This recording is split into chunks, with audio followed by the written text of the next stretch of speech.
Hello welcome back to learn and grow. നമ്മുടെ 10ാം class പരീക്ഷയിൽ എല്ലാ വർഷവും റിപ്പീറ്റ് ചെയ്ത് ചോദിക്കാറുള്ളതും അതുപോലെ തീർച്ചയായിട്ടും പഠിച്ചിരിക്കേണ്ടതുമായിട്ടുള്ള മോസ്റ്റ് ഇമ്പോർട്ടൻറ്റ് ക്യാരക്ടർ സ്കെച്ചുകളാണ് ഇന്നത്തെ വീഡിയോയിൽ നമ്മൾ ഡിസ്കസ് ചെയ്യുന്നത്. SLC ഇംഗ്ലീഷ് പരീക്ഷയിൽ 6 or 8 മാർക്കിന് നമുക്ക് ഷുവറായിട്ടും ക്യാരക്ടർ സ്കെച്ച് എക്സ്പെക്റ്റ് ചെയ്യാവുന്നതാണ്. നമ്മൾ ചാപ്റ്റർ വൈസ് ആയിട്ടാണ് നമ്മുടെ ക്യാരക്ടർ സ്കെച്ച് ഈ ഒരു വീഡിയോയിൽ അപ്ലോഡ് ചെയ്തിട്ടുള്ളത്. Let's check out. First of all നമ്മൾ വാർ എന്ന് വരുന്ന ചാപ്റ്ററിലെ ദ സ്റ്റൗട്ട് വുമൻ്റെ ക്യാരക്ടർ സ്കെച്ചാണ് നോക്കാൻ പോകുന്നത്. The stout woman. The woman in Luigi Pirandello's war is described as a stout woman in deep mourning, showing her sorrow and emotional weight. She is a grieving mother, deeply attached to her only son, and her personality reflects sadness, helplessness, and emotional isolation. The stout woman. ഇവിടെ stout എന്നതുകൊണ്ട് ഉദ്ദേശിക്കുന്നത് fat ആണ്. അപ്പോൾ ഈ ഒരു Luigi പിരാൻഡലോയുടെ വാർ എന്ന സ്റ്റോറിയിൽ ഈ fat ആയിട്ടുള്ള സ്ത്രീയെ വളരെ ആഴത്തിലുള്ള ഡീപ്പ് മോർണിംഗ് എന്ന് വെച്ചാൽ വളരെ ആഴത്തിൽ ദുഃഖത്തിൽ കഴിയുന്ന ഒരാളായിട്ടാണ് ഈ ഒരു സ്റ്റോറിയിൽ ഈ ഒരു സ്ത്രീയെ അവതരിപ്പിച്ചിട്ടുള്ളത്. അപ്പോൾ ഈ ഒരു സ്ത്രീയുടെ തൻ്റെ ഏക മകനെ യുദ്ധത്തിലേക്ക് അയക്കേണ്ടി വന്ന ഒരു അമ്മയുടെ ആ ഒരു വേദനകളാണ് ഇതിൽ പറയുന്നത്. അപ്പോൾ ആ മകനെ നഷ്ടപ്പെടുമോ എന്ന ഒരു പേടി അവിടെ മുഴുവനായിട്ട് തകർത്തുകൊണ്ടിരിക്കുകയാണ്. She was hiding her face, growling like a wild animal and refusing to speak. This shows her inner conflict and fear of losing her son in war. Her relationship with her husband is quiet and dependent. അപ്പോൾ ഇവിടെ പറയുന്നത് വെച്ചാൽ അവളെന്താണ് ദുഃഖം കൊണ്ട് അവളുടെ മുഖം മറച്ചു വെക്കുകയും അതുപോലെ തന്നെ ആരോടും സംസാരിക്കാൻ അത്ര റെഡി ആവാതിരിക്കുകയും ചെയ്യുകയാണ്. അതായത് ഒന്നിനും അവളിന് ഇൻട്രസ്റ്റ് ഇല്ലാതെ അവളുടെ പെരുമാറ്റത്തിൽ തന്നെ ഫുള്ള് സങ്കടവും അതുപോലെ തന്നെ ആ ഒരു നിസ്സഹായതയും ഒറ്റപ്പെടലൊക്കെ നമുക്ക് കാണാൻ സാധിക്കും. അപ്പോൾ അവളുടെ ഭർത്താവിനെ കുറിച്ച് പറയുന്നുണ്ട്. ഭർത്താവിനോട് അവൾ ഏറെ ആശ്രിതയാണ്. അതായത് ഭയങ്കര ക്വയറ്റായിട്ട് ഡിപ്പെൻഡൻ്റ് ആയിട്ടാണ് അവളുടെ ഹസ്ബൻഡുമായിട്ടുള്ള ഒരു relationship. Initially, she felt that no one could understand her pain, but it changed when she listened to the stout traveler. Her transformation connects strongly to the story's theme of personal loss versus patriotic duty. ഇവിടെ ആദ്യം അവൾക്ക് തൻ്റെ വേദന ആരും മനസ്സിലാക്കില്ലെന്ന് തോന്നുകയാണ്. പക്ഷേ യാത്രക്കാരനായിട്ടുള്ള മറ്റൊരു stout traveller എന്ന് പറയുന്നുണ്ട്. അതായത് മറ്റൊരു ഫാറ്റ് ആയിട്ടുള്ള ഒരു ട്രാവലർ ഇവളുടെ വാക്കുകളൊക്കെ കേട്ട ശേഷം അവളുടെ ചിന്തയിൽ മാറ്റം, അതായത് ആ മനുഷ്യൻ്റെ വാക്കുകൾ കേട്ട ശേഷം അവളുടെ ചിന്തയിൽ മാറ്റം സംഭവിക്കുകയാണ്. ഇതിലെ തീം എന്ന് പറയുന്നത് അതായത് നമ്മുടെ വ്യക്തിഗത ദുഃഖവും അതുപോലെ രാജ്യസ്നേഹവും തമ്മിലുള്ള ഒരു സംഘർഷമാണ് ഈ ഒരു കഥാപാത്രത്തിലൂടെ നമ്മുടെ കഥ പറയുന്നത്. ഇനി നെക്സ്റ്റ് നമ്മൾ ഡിസ്കസ് ചെയ്യാൻ പോകുന്നത് ഈ ഒരു സ്റ്റൗട്ട് വുമൻ്റെ ഹസ്ബൻഡിനെ കുറിച്ചാണ്. The husband of the stout woman. The husband of the stout woman in Luigi Pirandello's War is a tiny, thin and pale man who appears weak and shy, with small bright eyes that reflect his uneasiness. He is a gentle and polite, thanking fellow passengers and showing concern for his grieving wife. ഇതിൻ്റെ തുടക്കത്തിൽ തന്നെ ഈ ഒരു stout വുമൻ്റെ husband എങ്ങനെയുള്ള ആളാണെന്നാണ് പറയുന്നത്. അത് അദ്ദേഹത്തിൻ്റെ ശരീരപ്രകൃതവും ആളുടെ ആ ഒരു ക്യാരക്ടറൊക്കെയാണ് ഇവിടെ പറയുന്നത്. അതായത് ശരീരമായി നോക്കുമ്പോൾ അദ്ദേഹം ചെറുതും അതുപോലെ ക്ഷീണിതനുമായിട്ടുള്ള ഒരാളാണ്.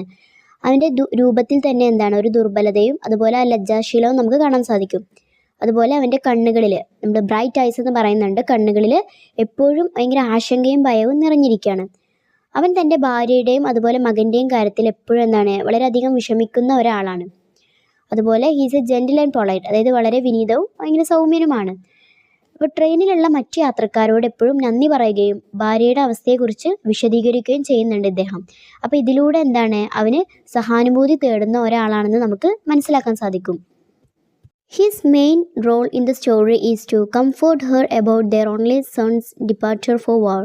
He tries to explain their situation to others, hoping for sympathy, but feels embarrassed when others share even greater losses. Though he speaks calmly, his inner conflict of losing his son is clear. His relationship with his wife is tender and protective. അദ്ദേഹത്തിൻ്റെ main role എന്ന് പറയുന്നത് ആ ഒരു ഭാര്യയെ ആശ്വസിപ്പിക്കലാണ്. ഈ ഭാര്യയുടെ ദുഃഖം കണ്ടാൽ അവൾക്ക് മാനസിക ആശ്വാസം നൽകാൻ അദ്ദേഹം ശ്രമിക്കും. പക്ഷേ മറ്റുള്ളവർക്ക് അവരുടെ മകനേക്കാൾ വേദനാജനകമായ നഷ്ടങ്ങളുണ്ടെന്ന് കേൾക്കുമ്പോൾ അദ്ദേഹം ലജ്ജിക്കുകയും കൂടുതൽ നിശബ്ദനാവുകയും ചെയ്യുകയാണ്. പുറത്ത് എന്നാൽ ശാന്തനും അതുപോലെ നിയന്ത്രിതനുമാണ് അദ്ദേഹം. പക്ഷേ ഉള്ളിലെ മകനെ നഷ്ടപ്പെടുമോ എന്ന ഒരു വലിയ ഭയം അദ്ദേഹത്തിനെ വേട്ടയാടുന്നുണ്ട്. ഭാര്യയോടുള്ള അവൻ്റെ ബന്ധവും അതുപോലെ സ്നേഹവും കരുതലും നിറഞ്ഞതാണ്. അവളുടെ ദുഃഖത്തിൽ പങ്കുചേരുന്ന അല്ലെങ്കിൽ സംരക്ഷണ മനോഭാവമുള്ള ഭർത്താവായാണ് അദ്ദേഹത്തെ ഈ ഒരു സ്റ്റോറിയിൽ കാണിക്കുന്നത്. സോ ഇനി നെക്സ്റ്റ് ക്യാരക്ടർ സ്കെച്ചാണ് the stout traveller. The stout man in Luigi Pirandello's War is described as red-faced, panting, with bloodshot, bulging eyes that reflects a strong inner energy and suppressed emotion. So ഇവിടെ പറയുന്നത് ഈ വാർ എന്ന ഒരു കഥയിൽ ഒരു സ്റ്റൗട്ടായിട്ടുള്ള traveller യാത്രക്കാരനെ വളരെ ശക്തമായ വ്യക്തിത്വമുള്ള ഒരാളായിട്ടാണ് ഇവിടെ പരാമർശിച്ചിട്ടുള്ളത്. അവൻ്റെ ഫേസാണ് പറയുന്നത് റെഡ് ഫേസ്ഡ്, അവന് ചുവന്ന മുഖമുള്ളവനായി വേഗത്തിൽ ശ്വാസം എടുക്കുന്നവനും ആയി പുറത്ത് ഊർന്നു നിൽക്കുന്ന കണ്ണുകളോട് കൂടിയ ഒരാളായാണ് ഈ ഒരു കഥയിൽ ചിത്രീകരിച്ചിട്ടുള്ളത്. അവൻ്റെ കണ്ണുകളിൽ അടങ്ങിയിരിക്കുന്ന വലിയ ഒരു മാനസിക സമ്മർദ്ദവും അടക്കിപ്പിടിച്ച വികാരങ്ങളും ഇവിടെ വ്യക്തമാക്കുന്നുണ്ട്. He appears bold and outspoken, expressing his views with passion and conviction. He claims not to wear mourning for his son, who died at the front, and insists that parents should be proud, not sorrowful, when their children die for their country. അദ്ദേഹം വളരെ open ആയിട്ടുള്ളൊരു ക്യാരക്ടറുള്ള ആളാണ്. അതായത് തുറന്നു പറയുന്ന സ്വഭാവമുള്ളവനാണ്. തൻ്റെ അഭിപ്രായങ്ങൾ ശക്തമായ ആത്മവിശ്വാസത്തോടും അതുപോലെ വികാരത്തോടും കൂടി അദ്ദേഹം പറയാറുണ്ട്. അവൻ്റെ വാക്കുകളിൽ രാജ്യസ്നേഹവും അതുപോലെ ധൈര്യവും നിറഞ്ഞിട്ടുള്ളതാണ്. അതായത് തൻ്റെ മകന് യുദ്ധഭൂമിയിൽ മരിച്ചതായി അവൻ തുറന്നു പറയുന്നുണ്ട്. എന്നിരുന്നാലും അവൻ്റെ ആ ഒരു വിലാപം ധരിക്കുന്നില്ലെന്നും അവകാശപ്പെടുന്നു. കാരണം നമ്മുടെ രാജ്യത്തിന് വേണ്ടി മരിച്ച മക്കളെക്കുറിച്ച് മാതാപിതാക്കൾ ദുഃഖിക്കാതെ അഭിമാനിക്കണം എന്നാണ് അദ്ദേഹത്തിൻ്റെ ഒരു വിശ്വാസം. His patriotic words impress that grieving mother. Finally, his emotional breakdown shows that behind his brave words, he is still a grieving father. So അവൻ്റെ ദേശസ്നേഹപരമായ വാക്കുകൾ ആ ഒരു ഫാറ്റ് ആയിട്ടുള്ള സ്ത്രീയെ ഏറെ സ്വാധീനിക്കുന്നുണ്ട്. മകനെ നഷ്ടപ്പെടുമോ എന്ന ഒരു ഭീതിയിൽ കഴിയുന്ന ആ ഒരു അമ്മയുടെ ചിന്തയിൽ മാറ്റം വരുത്താൻ ഈ ഒരു വാക്കുകൾക്ക് കഴിയുന്നുണ്ട്. അവളുടെ മനസ്സിൽ ദുഃഖത്തിനൊപ്പം ഒരു വിധത്തിലുള്ള അംഗീകാരവും സ്വീകരണവും ഉണ്ടാകുന്നുണ്ട്. പക്ഷേ ഒരു കഥയുടെ അവസാനം ആ ഒരു സ്റ്റൗട്ട് ട്രാവലർ പെട്ടെന്ന് മാനസികമായിട്ട് തകരുന്നു. അവൻ കരയുകയും അതുപോലെ നിയന്ത്രണം നഷ്ടപ്പെടുകയും ചെയ്യുന്നുണ്ട്. ഇതിലൂടെ അവന് പുറത്ത് കാണിച്ച ധൈര്യത്തിൻ്റെയും ശക്തിയുടെയും പിന്നിൽ ഒരു വേദനയുള്ള അച്ഛൻ ഒളിഞ്ഞിരിക്കുന്നു എന്ന സത്യം വെളിപ്പെടുകയാണ്. തൻ്റെ മകൻ്റെ മരണവേദന അവനും അത്ര തന്നെ സഹിക്കാനാവാത്തതാണെന്നാണ് പറയുന്നത് ഇതിൻ്റെ അവസാനം. ഇനി നെക്സ്റ്റ് നമ്മൾ നോക്കാൻ പോകുന്നത് എ പീസ് ഓഫ് സ്ട്രിങ് എന്ന് വരുന്ന ചാപ്റ്ററിലെ character sketch of Hauchecorne and Valentine. ഇവരുടെ ക്യാരക്ടർ സ്കെച്ചാണ് ഇനി നെക്സ്റ്റ് നമ്മൾ നോക്കാൻ പോകുന്നത്. Okay, Hauchecorne is an old peasant from the village of Goderville. He is simple and practical. He is honest and hard working but also sensitive and proud. He always thought that everything useful should be picked up and kept. Hauchecorne എന്ന് പറയുന്ന വ്യക്തി അദ്ദേഹം എന്താണ്, ഗോദർവിൽ ഗ്രാമത്തിലെ ഒരു പ്രായമായിട്ടുള്ള old peasant ആണ്. അതായത് പ്രായമായ ഒരു കർഷകനാണ്. He is simple and practical. അതായത് അദ്ദേഹം വളരെ ലളിതമായൊരു മനുഷ്യനാണ്. അതുപോലെ തന്നെ ഭയങ്കര കഠിനാധ്വാനിയുമാണ് അദ്ദേഹം. സത്യസന്ധനായ ആളായിട്ടും അദ്ദേഹം എന്താണ്, കുറച്ച് അഭിമാനവും അതുപോലെ സൂക്ഷ്മ സ്വഭാവമുള്ള ആളായിരുന്നു ഹോംസ്കോം. അപ്പോൾ അതുപോലെ തന്നെ വഴിയിൽ ഉപകാരമുള്ള എന്തെങ്കിലും കണ്ടാൽ അതെടുത്ത് സൂക്ഷിക്കണം എന്നാണ് ഈ ഒരു ഹോംസ്കോമിൻ്റെ ചിന്ത. This lands him in serious troubles. Once he picks up a piece of string and is wrongly accused of stealing the mayor's lost pocketbook. So ഇവിടെ പറയുന്നത് ഒരു ദിവസം അവന് വഴിയിലൂടെ നടന്നു പോകുന്ന സമയത്ത് അവന് വഴിയിലൊരു കയറിൻ്റെ ചെറിയ കഷ്ണം കണ്ടപ്പോൾ അത് എടുത്തു. എന്നാൽ അതിനെ തുടർന്ന് മേയറുടെ നഷ്ടപ്പെട്ട പേഴ്സ് മോഷ്ടിച്ചുവെന്ന് അവനെ തെറ്റായിട്ട് കുറ്റപ്പെടുത്തുകയാണ് മറ്റുള്ളവർ. ഇതോടെ അവന് വലിയൊരു പ്രശ്നങ്ങളിൽ ബന്ധപ്പെടുകയാണ്. He speaks to everyone about his innocence. Throughout the story, he remains truthful and determined, but the constant disbelief and mockery from others slowly break his spirit. His relationship with others is strained, especially with Malden, who falsely accused him, and with the villagers who laugh at him. ഇവിടെ ഹോംസ്കോം താൻ കുറ്റക്കാരനല്ലെന്ന് അവനെ എല്ലാവരോടും പറയുന്നുണ്ട്. പക്ഷെ അവന് സത്യം പറഞ്ഞിട്ടും ആളുകൾ അവനെ വിശ്വസിക്കുന്നില്ല. അവരുടെ ആ ഒരു പരിഹാസവും സംശയവും അവനെ മാനസികമായിട്ട് വളരെയധികം തകർക്കുന്നുണ്ട്. മാൽഡെയിനും പോലും അവനെന്താണ് തെറ്റായി കുറ്റപ്പെടുത്തുകയാണ്. അതുപോലെ ഗ്രാമവാസികളും അവനെ ചിരിച്ചു കാണുകയാണ്. So Hauchecorne's character highlights the theme of how society's wrong judgement can destroy an innocent person. So ഈ ഒരു ക്യാരക്ടറിലൂടെ സമൂഹത്തിൻ്റെ ഒരു തെറ്റായ വിധി ഒരു നിരപരാധിയായ ആളെ എങ്ങനെ നശിപ്പിക്കാം എന്നതാണ് ഈ ഒരു കഥയിലൂടെ പറയുന്നത്.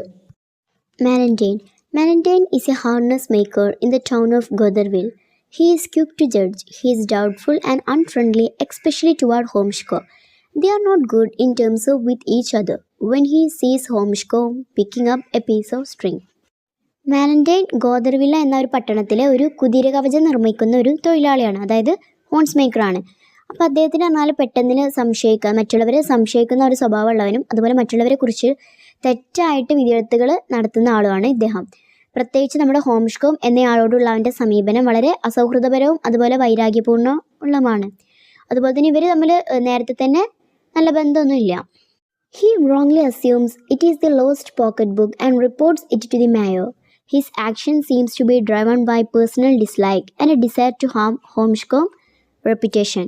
അതായത് ഇവിടെ പറയുന്നത്, ഒരു ദിവസം നമ്മുടെ ഹോംഷ്കോം നിലത്ത് വീണ് കിടന്നിരുന്ന ഒരു ചെറിയ കയറുത്തുണ്ട്, അതായത് സ്ട്രിങ് എടുത്തത് നമ്മുടെ മാലന്റൈന് കാണാണ്. അതിനെക്കുറിച്ച് ശരിയായി അന്വേഷിക്കാതെയാണ് അവന് നമ്മുടെ മേയറുടെ നഷ്ടപ്പെട്ട പേഴ്സ് ഹോംഷ്കോം എടുത്തുവെന്ന് തെറ്റായി കരുതുന്നത്.